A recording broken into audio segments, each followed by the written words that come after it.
ഇതേ ഹോട്ടലിൽ നിന്നും സെയിൻ ഹോട്ടലിൽ നിന്നും ഭക്ഷണം കഴിച്ച സായൂജ് എന്നയാളിന്റെ ഭാര്യ ഇപ്പോഴും ആശുപത്രിയിലാണ്. ആ പ്രതികരണത്തിലേക്ക്. സായൂജ് ഇപ്പോൾ ഉണ്ട് നമ്മുടെ കൂടെ. സായൂജ്, എപ്പോഴാണ് ആരോഗ്യ പ്രശ്നങ്ങൾ തുടങ്ങിയത്? എന്തായിരുന്നു ലക്ഷണം? ഇപ്പോ എങ്ങനെയുണ്ട് ആരോഗ്യം? ഞങ്ങൾക്ക് ഞങ്ങളുടെ ഒരു ടീം ആലിംഗലമ്മ എന്ന് പറഞ്ഞൊരു ഞങ്ങളൊരു പരിപാടിയുടെ ഭാഗമായിട്ട് ഞങ്ങളുടെ അവസാനത്തെ പ്രോഗ്രാം ആയിരുന്നു. അപ്പൊ അതിന്റെ ഭാഗമായിട്ട് ഞങ്ങൾ ഈ പറഞ്ഞ സെയിൻ എന്ന ഹോട്ടലിൽ നിന്ന് ഫുഡ് പാഴ്സൽ വാങ്ങിക്കുകയുണ്ടായത്. അവിടുന്ന് പാഴ്സൽ വാങ്ങി എൻ്റെ ഭാര്യയും എൻ്റെ 2 കുഞ്ഞുങ്ങളും എല്ലാം കഴിക്കുകയുണ്ടായത്. അപ്പം അന്ന് രാത്രി തൊട്ട് തന്നെ 2 മണിയാകുമ്പോൾ അസ്വസ്ഥതയൊക്കെ അനുഭവിച്ചു തുടങ്ങിയായിരുന്നു. നന്നായി വയറ്റിൽ നിന്ന് പോയിട്ടും നന്നായി അസ്വസ്ഥത ഉണ്ടായിരുന്നു. ശരീരം കൊണ്ടൊക്കെ തളർന്ന പോലെയായിരുന്നു. രാവിലെ ആയപ്പോൾ ഞങ്ങൾ തൊട്ടടുത്തുള്ള ആശുപത്രിയിലേക്ക് കൊണ്ടുപോയി.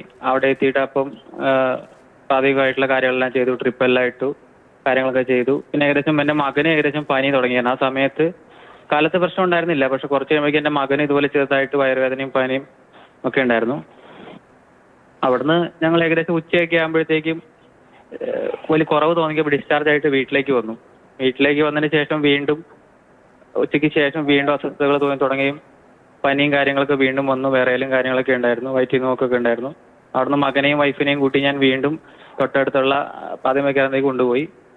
അവിടെ വെച്ച് അസുഖം ഒന്നും കൂടിയും വഷളാവുകയായിരുന്നു. എൻ്റെ മകന് പെട്ടെന്ന് ഫിക്സും കാര്യങ്ങളെല്ലാം വന്ന് അവിടുന്ന് പെട്ടെന്ന് തന്നെ അവർ ആശുപത്രിയിൽ നിന്ന് വേറെ ഹോസ്പിറ്റലിലേക്ക് കൊണ്ടുപോകാൻ പറഞ്ഞു. അവിടുന്ന് ആംബുലൻസ് വഴിയായിരുന്നു ഞങ്ങൾ നേരെ കൊടുങ്ങല്ലൂർ ക്രാഫ്റ്റ് ഹോസ്പിറ്റലിൽ എത്തി. അവിടുന്ന് പെട്ടെന്ന് എല്ലാ ക്രമീകരണങ്ങളും ചെയ്തു, എല്ലാ കാര്യങ്ങളും പക്കയായിട്ട് ചെയ്തു. ഇപ്പം 2-3 ദിവസത്തേക്ക് ഇതുപോലെ വയറുവേദനയും കാര്യങ്ങളും ഉണ്ട്. ഇപ്പോഴും മാറിയിട്ടില്ല, ട്രീറ്റ്മെന്റ് കിടക്കുകയാണ്. ഞങ്ങളുടെ കൂട്ടത്തിലുള്ള ഇപ്പോഴും ഹോസ്പിറ്റലിൽ തന്നെയാണ് ഉള്ളത്. ഇപ്പം ഇടയ്ക്കൊന്ന് നോക്കുന്നുണ്ട്. വയറ്റിൽ നോക്കൊന്നും നിൽക്കുന്നില്ല, ഇതുവരെയായിട്ട് കണ്ടിന്യൂസ് ആയിട്ട് വയറ്റിൽ നിന്ന് പോയിക്കൊണ്ടിരിക്കുകയാണ്.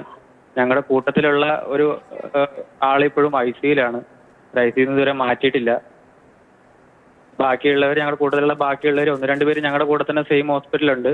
1-2 പേര് ഇരിഞ്ഞാലക്കുട ഹോസ്പിറ്റലും അവർ തൊട്ടടുത്തുള്ള ഹോസ്പിറ്റലുകളൊക്കെ ആയിട്ടുണ്ട്. അവരുടെ ആരോഗ്യം ഇതുപോലൊക്കെ തന്നെയാണോ? ഇത്രയും വലിയ ഇതുപോലെയൊക്കെ തന്നെയാണ്.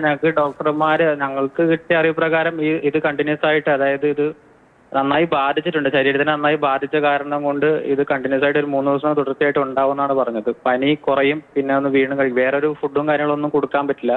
അപ്പൊ ഞങ്ങളിപ്പോ കഴിക്കാൻ കൊടുക്കുന്ന കരിക്കും കാര്യങ്ങളും കഞ്ഞിയും കാര്യങ്ങളും മാത്രമേ ഇപ്പൊ കൊടുത്തോണ്ടിരിക്കുന്നത്. വേറൊരു കാര്യം ഇപ്പൊ ഞങ്ങൾക്ക് ഒന്നും ചെയ്യാൻ പറ്റുന്നില്ല. അത് കണ്ടിന്യൂസ് ആയിട്ട് അവര് ബാത്റൂമിലും ടോയ്ലറ്റിലും കാര്യങ്ങളും പോകുമ്പോഴും അവരിത് ഓരോന്ന് അനുഭവിക്കുന്ന കണ്ടു നിൽക്കേണ്ട അവസ്ഥ മാത്രമേ ഉള്ളൂ. വേറൊന്നും ചെയ്യാനില്ല.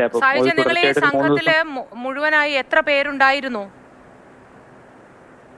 ഞങ്ങൾ മൊത്തം 18 പേരുണ്ടായിരുന്നു. 18 പേരിൽ എത്ര പേർക്കാണ് ഇതുപോലെ പ്രശ്നങ്ങൾ ഉണ്ടായത്? എല്ലാവരെയും ബാധിച്ചിട്ടുണ്ട്. അപ്പോ വൈദ്യസഹായം തേടേണ്ടി വന്നത് ചുരുക്കം പേർക്കാണെന്ന് മാത്രം അല്ലേ?